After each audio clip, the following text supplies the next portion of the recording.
जब 2019 में भारत ने बालाकोट एयर स्ट्राइक की तो पूरी दुनिया ने भारत की ताकत देखी, लेकिन बहुत कम लोग जानते हैं कि उस हमले के ठीक 72 घंटे बाद पाकिस्तान ने भारत पर एक ऐसा जवाबी हमला करने की तैयारी की थी जो सिर्फ एक शहर को नहीं बल्कि पूरे देश को हिला सकता था। 27 फरवरी 2019 शाम 7:30 दिल्ली के साउथ ब्लॉक में राष्ट्रीय सुरक्षा सलाहकार अजीत डोभाल अपने ऑफिस में बैठे एक गोपनीय रिपोर्ट पढ़ रहे थे। अचानक उनका सिक्योर फोन बजता है। दूसरी तरफ से आवाज आती है, सर, रेड अलर्ट, पाकिस्तान का आईएसआई चीफ कुछ ही घंटों में कराची से रवाना होने वाला है। Destination Beijing. डोभाल की भौहें हल्की सी सिकुड़ जाती हैं। वो शांत स्वर में पूछते हैं, मिशन का नाम? ऑपरेशन रेटलिएशन। कमरे में गहरी खामोशी छा जाती है। डोभाल को पता था कि ये कोई साधारण बदला नहीं था। पाकिस्तान के आईएसआई चीफ का चीन जाना मतलब साफ था, कुछ बहुत बड़ा होने वाला था। लेकिन उन्हें नहीं पता था कि असली साजिश कितनी गहरी और कितनी खतरनाक थी। और उस साजिश को रोकने के लिए अजीत डोभाल को अपने पूरे करियर का सबसे खतरनाक दांव खेलना पड़ेगा। एक ऐसा दांव जिसमें एक गलती का मतलब था तीसरी विश्व युद्ध। बालाकोट एयर स्ट्राइक के ठीक 2 दिन बाद इस्लामाबाद के एक सुरक्षित सेफ हाउस में पाकिस्तान की सेना, आईएसआई और चीनी इंटेलिजेंस के 3 अधिकारी एक गुप्त बैठक में बैठे थे। ISI chief lieutenant general Faiz Hamid table पर एक नक्शा फैलाते हुए कहते हैं, जनाब, भारत ने हमारी सरजमी पर हमला किया है। अब हम भी उन्हें वो सबक सिखाएंगे जो वो कभी नहीं भूलेंगे। चीनी इंटेलिजेंस ऑफिसर वांग शू आगे झुकते हुए पूछता है, क्या तैयारी है? फैज हमीद मुस्कुराते हुए कहते हैं, 3 शहर, एक साथ, एक ही रात। टेबल पर मौजूद सभी लोगों की आंखें फैल जाती हैं। नक्शे पर 3 लाल निशान थे, मुंबई, दिल्ली और अहमदाबाद। दिल्ली में वापस अजीत डोभाल ने तुरंत प्रधानमंत्री नरेंद्र मोदी और गृह मंत्री अमित शाह को इमरजेंसी मीटिंग के लिए बुलाया। पीएमओ के गोपनीय कमरे में सिर्फ 4 लोग बैठे थे, मोदी, शाह, डोभाल और रॉ चीफ समंत गोयल। डोभाल एक फाइल टेबल पर रखते हुए कहते हैं, सर, हमारे एक एजेंट ने कराची से खबर भेजी है। आईएसआई चीफ आज रात 11 बजे बीजिंग के लिए निकलने वाला है। मिशन का कोड नेम है ऑपरेशन रेटलिएशन। मोदी गंभीर होते हुए पूछते हैं, क्या पता चला है इस ऑपरेशन के बारे में? डोभाल कुछ पल रुकते हैं, फिर धीरे से कहते हैं, सर, खुफिया जानकारी के अनुसार पाकिस्तान और चीन मिलकर भारत के 3 बड़े शहरों में एक साथ हमला करने की योजना बना रहे हैं। चीन लॉजिस्टिक्स और टेक्निकल सपोर्ट देगा, पाकिस्तान एग्जीक्यूशन करेगा।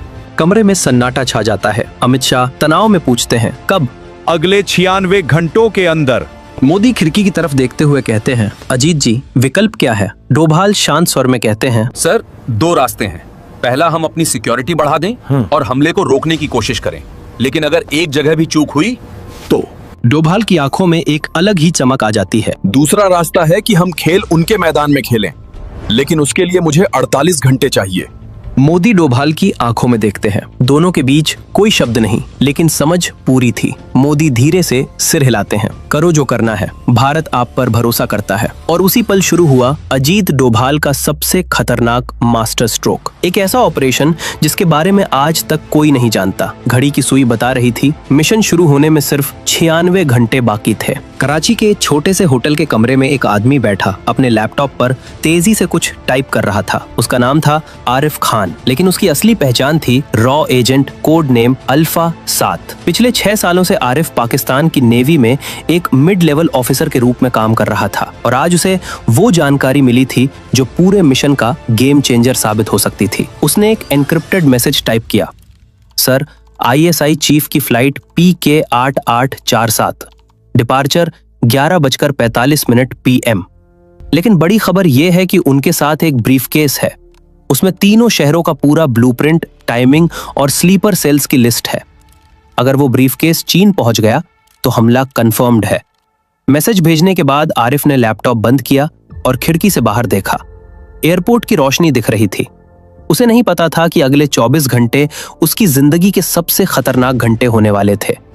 डोभाल अपने ऑफिस में रॉ चीफ समंत गोयल और एक तीसरे शख्स के साथ बैठे थे। वो तीसरा शख्स था विंग कमांडर अभिनव रावत, एयरफोर्स के सबसे सीनियर पायलट्स में से एक। डोभाल ने उन्हें पूरी स्थिति समझाई, फिर कहा, अभिनव, मुझे एक ऐसा पायलट चाहिए जो इम्पॉसिबल को पॉसिबल बना सके। क्या तुम कर सकते हो? अभिनव ने बिना झिझके कहा, सर, बस आदेश दीजिए। डोभाल ने एक नक्शा उनके सामने रखा। फैज हमीद की फ्लाइट आधी रात में कराची से उड़ेगी। हमें उस ब्रीफकेस की जरूरत है। लेकिन हम पाकिस्तानी एयर स्पेस में फ्लाइट को शूट नहीं कर सकते, इससे युद्ध शुरू हो जाएगा। समंत गोयर ने पूछा। तो फिर प्लान क्या है? डोभाल की आंखों में एक खतरनाक चमक आई। हम फ्लाइट को शूट नहीं करेंगे, हम उसे हाईजैक करेंगे। कमरे में मौजूद दोनों लोग हैरानी से डोभाल को देखने लगे। चीनी इंटेलिजेंस हेडक्वार्टर में वांग शू अपनी टीम को ब्रीफ कर रहा था। जैसे ही ISI चीफ यहाँ पहुंचेगा, हमारे पास सिर्फ 48 घंटे होंगे सब कुछ एक्टिवेट करने के लिए। भारत को पता भी नहीं चलेगा कि हमला कहां से आया।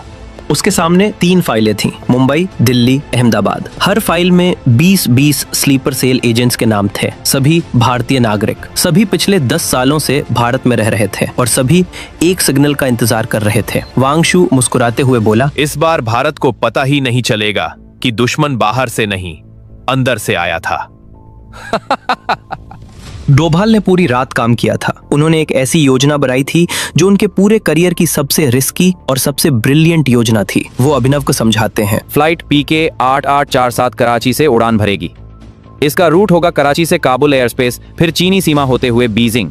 जब वो काबुल के ऊपर होगी तब तुम एक सुखोई 30 में उसके बराबर पहुंचोगे, लेकिन किसी को पता नहीं चलना चाहिए कि वो इंडियन एयरक्राफ्ट है। अभिनव ने पूछा, फिर तुम उन्हें एक सिग्नल भेजोगे, एक ऐसा सिग्नल जो सिर्फ पायलट ही समझ सकता है, इमरजेंसी लैंडिंग का। और अगर वो नहीं माने?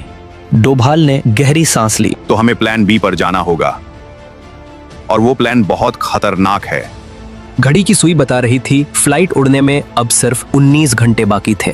आरिफ खान को एक समस्या का सामना करना पड़ा। ISI ने अचानक से सिक्योरिटी इतनी टाइट कर दी थी कि एयरपोर्ट के आसपास जाना भी मुश्किल हो गया था। उसने दिल्ली को मैसेज भेजा, सर स्थिति गंभीर, फैज हमीद के साथ 12 आर्म्ड गार्ड्स होंगे, ब्रीफकेस हैंडकफ्ड है उसकी कलाई से, फ्लाइट में भी 6 ISI एजेंट्स होंगे, ये मिशन इम्पॉसिबल लग रहा है। डोभाल ने मैसेज पढ़ा और कुछ देर सोचते रहे, फिर उन्होंने जवाब टाइप किया, impossible is just a word alpha 7। जब सब कुछ इम्पॉसिबल लगे तब याद रखो, सबसे बड़ा हथियार है डिसेप्शन। तुम्हें ब्रीफकेस नहीं चाहिए, बस मुझे फ्लाइट का एग्जैक्ट रूट और टाइमिंग चाहिए, बाकी हम संभाल लेंगे। विंग कमांडर अभिनव रावत अपने सुखोई 30 के सामने खड़े थे। उनके साथ एक और पायलट था, स्क्वाड्रन लीडर करण मेहता। डोभाल का फोन आया। अभिनव, मिशन गो है, लेकिन एक बदलाव है, तुम अकेले नहीं जा सकते, करण तुम्हारे विंगमैन होंगे। अभिनव ने पूछा, सर अगर हम पकड़े गए तो?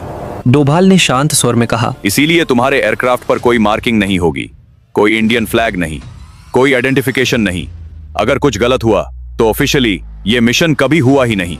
दोनों पायलटों ने एक दूसरे की तरफ देखा। ये सुइसाइड मिशन था, लेकिन देश के लिए। करण ने मुस्कुराते हुए कहा, सर जब मैंने एयरफोर्स ज्वाइन किया था तभी तय कर लिया था, मरना है तो आसमान में, देश के लिए। प्रधानमंत्री मोदी ने डोभाल को बुलाया। कमरे में सिर्फ वे दोनों थे। मोदी ने पूछा, अजीत जी मुझे पूरा प्लान समझाइए, अगर ये गलत हुआ तो? डोभाल ने पूरी योजना समझाई, फ्लाइट को कैसे रोकेंगे, ब्रीफकेस कैसे लेंगे और सबसे इम्पोर्टेंट कैसे ये सब करेंगे बिना किसी को पता चले। मोदी ने गंभीरता से कहा, लेकिन अगर पाकिस्तान या चीन को पता चल गया कि ये हमने किया? डोभाल ने जवाब दिया, सर इसीलिए हम एक थर्ड पार्टी का इस्तेमाल करेंगे, एक ऐसी एजेंसी जिसका ऑफिशियली हमसे कोई कनेक्शन नहीं है। कौन? मोसाद। मोदी चौंक गए। Israeli intelligence? जी सर, पिछले हफ्ते ही मोसाद चीफ ने मुझे कांटेक्ट किया था। उन्हें भी पाकिस्तान चाइना एक्सिस से खतरा है। अगर हम उन्हें क्रेडिट दे दें इस ऑपरेशन का तो पॉलिटिकली हम सेफ रहेंगे। मोदी कुछ देर सोचते रहे, फिर धीरे से बोले, ये बहुत बड़ा गेम है अजीत जी, एक गलती और पूरा रीजन युद्ध में चला जाएगा। इसीलिए तो यह मास्टर स्ट्रोक है सर, क्योंकि हम वो करेंगे जो कोई एक्सपेक्ट नहीं कर रहा। घड़ी की सुई बता रही थी फ्लाइट टेक ऑफ में अब सिर्फ 2 घंटे 45 मिनट बाकी थे। अभिनव और करण अपने सुखोई जेट्स में बैठे थे। दोनों एयरक्राफ्ट कंप्लीटली ब्लैक थे, कोई लाइट्स नहीं, कोई मार्किंग्स नहीं, रडार पर घोस्ट की तरह। अभिनव के हेलमेट में डोभाल की आवाज आई, फ्लाइट PK 8847 अभी अभी कराची से टेक ऑफ हुई है। 47 मिनट में वो अफगान एयर स्पेस में होगी। तुम्हारा विंडो सिर्फ 8 मिनट का है, उसके बाद वो चाइनीज एयर स्पेस में घुस जाएगी और फिर गेम ओवर। अभिनव ने डीप ब्रेथ लिया। Roger that sir. Operation ghost शुरू होने में 45 मिनट। और दोनों जेट्स अंधेरे आसमान में गायब हो गए। फ्लाइट PK-8847 शांति से अपने रूट पर उड़ रही थी। अंदर ISI चीफ फैज हमीद आराम से बैठे अपनी ब्रीफकेस को देख रहे थे। उन्हें पूरा यकीन था कि 6 घंटे बाद वो बीजिंग पहुंच जाएंगे और फिर भारत के खिलाफ सबसे बड़ा हमला शुरू हो जाएगा। अचानक कॉकपिट में एक वार्निंग साउंड बजती है। पायलट कैप्टन शाहिद ने रेडार चेक किया। उसकी आंखें फैल गईं। Unidentified aircraft, 2 bogies, distance 5 kilometre, closing fast. Faiz Hamid तुरंत आगे आया। क्या है ये? सर पता नहीं, रेडार पर बहुत फेंट सिग्नल है, लेकिन वे हमारी तरफ आ रहे हैं। उसी समय अभिनव और करण के जेट्स ने PK-8847 को सराउंड कर लिया था दोनों तरफ से। अभिनव ने अपने रेडियो पर एक इमरजेंसी फ्रीक्वेंसी खोली, वो फ्रीक्वेंसी जो सभी सिविलियन फ्लाइट्स मॉनिटर करती हैं। उसने एक मैकेनिकल डिस्टॉर्टेड आवाज में कहा जिससे नेशनैलिटी पता ना चले। Pakistan flight PK-8847. This is your final warning. You are carrying contraband material. Land immediately at Kandahar airport or face consequences. Cockpit में खलबली मच गई। कैप्टन शाहिद ने पीछे मुड़कर फैज हमीद से पूछा, सर क्या करें? फैज हमीद गुस्से में बोला, ये धमकी है। हम पाकिस्तानी एयरक्राफ्ट में हैं। हमें कोई नहीं रोक सकता। Continue the flight. लेकिन तभी करण की जेट ने एक वार्निंग मिसाइल लॉक किया। PK-8847 के कॉकपिट में अलार्म बजने लगा। Missile lock, missile lock. Captain Shahid के माथे पर पसीना आ गया। सर, अगर हमने कंप्लाई नहीं किया तो वे शूट कर देंगे। फैज हमीद समझ गया कि ये कोई मामूली धमकी नहीं थी, लेकिन उसे ये नहीं पता था कि ये जेट्स किसके थे, इंडियन, अमेरिकन, इजरायली। अभिनव ने फिर आवाज दी, You have 60 seconds. Land at Kandahar or be shot down. Choice is yours. Faiz Hamid ने कैलकुलेशन की, अगर वो यहाँ शूट हो गया तो मिशन फेल, लेकिन अगर लैंड किया और ये कोई इंटरनेशनल एजेंसी है तो डिप्लोमेटिकली हैंडल हो सकता है। उसने कैप्टन से कहा, लैंड करो कंदाहार में। जैसे ही PK-8847 लैंड हुई, चारों तरफ से काली SUVs आईं। लेकिन ये अफगान फोर्सेस नहीं थीं, ये थे मोसाद ऑपरेटिव्स। डोभाल ने सब कुछ पहले से प्लान कर रखा था। मोसाद को टिप दी गई थी कि इस फ्लाइट में टेररिस्ट मटेरियल्स हैं और टेक्निकली वे सही थे। उस ब्रीफ केस में 3 शहरों पर हमले का ब्लूप्रिंट था। मोसाद एजेंट्स ने PK-8847 को सराउंड कर लिया। उनके पास लीगल वारंट था जो डोभाल ने अफगान अथॉरिटीज के थ्रू अरेंज किया था। फैज हमीद को एयरक्राफ्ट से बाहर निकाला गया। मोसाद ने पूरे प्लेन को सर्च किया। एक मोसाद ऑफिसर ने ब्रीफ केस देखा जो फैज की रिस्ट से हैंडकफ्ड था। Open it. फैज ने मना कर दिया। This is diplomatic material.